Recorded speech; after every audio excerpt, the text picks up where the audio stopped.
Welcome to Daddy's Pet Talk. Ikaw, kayo, at ang pet nyo, ang bida. Ma'am, good morning po, ma'am. Morning! Ma'am, pwede nyo ba ipakilala ang inyong sarili? At syempre, ang inyong cute na pet. Hi, I'm April. I'm Angel. And this is our dog, Bailey. Bailey. Ma'am, Yes. paano kayo sumali at naisip nyo sumali sa NutriChunk na Run for a Cause po? Actually, we're supporting this run because of my cousin, si Alden. Yes, So, ma'am. we're supporting him and we brought some of our dogs today.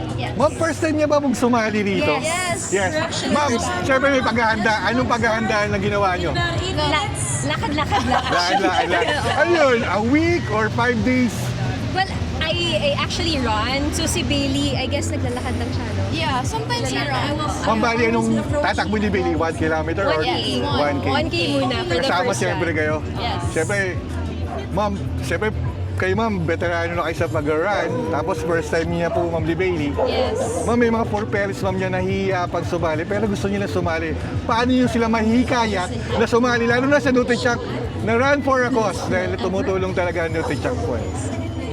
Actually, we highly encourage for parents to join because it's not just for it's for a cause and kayang-kaya naman ng 1K ng mga aso for sure. I mean, Yes, pwede silang ma'am. mag-run walk.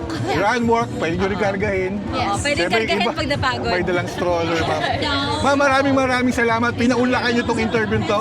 Dahil ma'am, sa Daddy's Pet Talk, kayo at si Bailey, ang bida rito. Sa inyo po. Thank you so much. Thank you.